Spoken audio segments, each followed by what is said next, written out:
ಹಾಗೂ ಸ್ನೇಹಿತರೆ, ನಿಮಗೆ ಫುಲ್ಲು ಮಾಹಿತಿ ಬೇಕಂತಂದರೆ ಈ ವಿಡಿಯೋವನ್ನು ನೋಡಿ.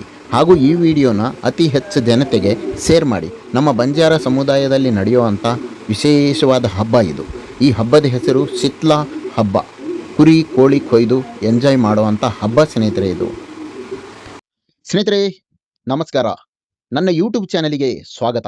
ಹಾಗೂ ನನ್ನ ಸಬ್ಸ್ಕ್ರೈಬ್ ಮಾಡಿ ಹಾಗೂ ಬೆಲ್ ಐಕನ್ ಒತ್ತಿ ಈ ವಿಡಿಯೋನ ಶೇರ್ ಮಾಡಿ. ಹಾಗೂ ವಿಶೇಷವಾದ ಈ ಹಬ್ಬದ ನಿಮಗೊಂದು ವಿಚಾರವನ್ನು ಹೇಳುತ್ತೇನೆ ಇಂದು. ಸ್ನೇಹಿತರೆ, ಈ ಹಬ್ಬದ ಹೆಸರು ಸಿತ್ಲಾ ಹಬ್ಬ. ನೋಡಿ, ಸಿತ್ಲಾ ಹಬ್ಬ ಅಂತ ಈ ದೇವರ ಹೆಸರು. ಇಲ್ಲಿರೋ ದೇವರು ಸಾತಿ ಭವಾನಿ, ಅಂದರೆ 7 ಜನ ಅಕ್ಕ ತಂಗಿಯಂದರು. ಈ ಒಂದು ಹಬ್ಬ ಹೆಣ್ಣ ದೇವತೆ 7 ಜನ ಅಕ್ಕ ತಂಗಿಯಂದರು ಇರ್ತಾರೆ ಇಲ್ಲಿ. ಈ 7 ಜನ ಅಕ್ಕ ತಂಗಿಯಂದರು ಈ ಹಬ್ಬದ ವಿಶೇಷತೆ ಏನಪ್ಪಾ ಅಂತಂದ್ರೆ ಕೋಳಿ ಕುರಿ ಕೊಯ್ದು ನಾವು ಹಬ್ಬ ಮಾಡ್ತೀವಿ. ಹಾಗೂ ಸ್ನೇಹಿತರೆ, ನಮ್ಮ ಮನೆಯಲ್ಲಿ ಆರಾಮಿಲ್ದಾಗ ಮಕ್ಕಳಿಗೆ ಏನೋ ಒಂದು ಅಮ್ಮ ಕಾಣಿಸ್ಕೊಂತಂದ್ರೆ ಈ ಒಂದು ದೇವರಿಗೆ ಬಂದು ನಡ್ಕೊತೀವಿ.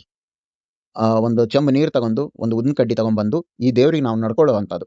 ಹಾಗೂ ನಡ್ಕೊಂಡಾಗ ಹಿರೇಪುರುಷ ಚಿಕ್ಕ ಪುರುಷ ಮಳೆಗಾಲದಲ್ಲಿ ಈ ಹಬ್ಬನ ಮಾಡ್ತೀವಿ. ಆದರೆ ಈ ವರ್ಷ ಅದೃಷ್ಟವಶ ಮಳೆ ಇಲ್ಲ.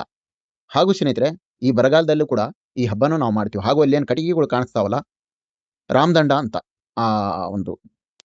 ಈ ಕಟ್ಟಿಗೆಯನ್ನು ಅಡವಿಯಲ್ಲಿ ಕಡ್ಕೊಂಡು ಹಾಗೂ ಅದಕ್ಕೆ ಬಣ್ಣ ಒಂದು ಗೆರೆಯನ್ನು ಬಳೆದು ಹಾಗೂ ಆ ಕಟ್ಟಿಗೆ ತಂದ ಆ ದೇವರ ಮುಂದಿಟ್ಟು ಪೂಜೆ ಮಾಡ್ತೀವಿ. ಕುರಿ ಕೊಯ್ದು ಕೋಳಿ ಕೊಯ್ದು ಪೂಜೆಯನ್ನು ಮಾಡ್ತೀವಿ. ಎಲ್ಲ ಹಬ್ಬವನ್ನು ಅದ್ದೂರಿಯಾಗಿ ನಡೆಸ್ತೀವಿ. ಹಾಗೂ ಈ ದೇವಿ ಪವಾಡ ಅಂತಂದರೆ ಸಾತಿ ಭವಾನಿ 7 ಜನ ಅಕ್ಕ ತಂಗಂದಿರು. ಈ ಹಬ್ಬವನ್ನು ನಮ್ಮ ಬಂಜಾರ ಸಮುದಾಯದಲ್ಲಿ ನಡೆಸುವಂಥ ಹಬ್ಬ ಗೆಳೆಯರೇ.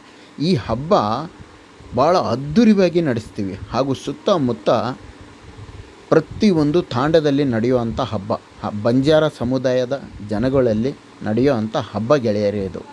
ಈ ಹಬ್ಬದ ವಿಶೇಷತೆ ಭಾಳ ಪವಾಡ ಇದೆ ತಾಯಿದು. ಹಾಗೂ ಮಕ್ಕಳಿಗೆ ಅಮ್ಮ ಕಾಣಿಸ್ಕೊಂತಂದರೆ ಇಲ್ಲಿ ನಡ್ಕೊಂಡು ಅಂತಂದರೆ ಆಟೋಮೆಟಿಕ್ಕಾಗಿ ಆ ಒಂದು ಅಮ್ಮವನ್ನು ಕಡಿಮೆ ಆಗುವಂಥದ್ದು. ಹಾಗೂ ಇಲ್ಲಿ ಕುಣಿದು ಕುಪ್ಪಳಿಸ್ತಾರೆ. ಪ್ರತಿ ವರ್ಷವೂ ಭಾಳ ಅದ್ದೂರಿಯಾಗಿ ಮಾಡ್ತಾರೆ ಸ್ನೇಹಿತರೆ. ಹಾಗೂ ಈ ವಿಡಿಯೋನ ಶೇರ್ ಮಾಡಿ ನೋಡಿ. ಈ ಕಟ್ಟಿಗೆ ಕಲರ್ವಾಗಿ ಯಾವ ಥರ ಬಣ್ಣವನ್ನು ಬಳಿದು ಅಲ್ಲಿಡ್ತೀವಿ ನೋಡಿ. ಹಾಗೂ ಕುರಿ ಕೊಯ್ದು ಅಲ್ಲೆಲ್ಲ ಪ್ರಸಾದ ಹಂಚೋ ಅಂಥದ್ದು.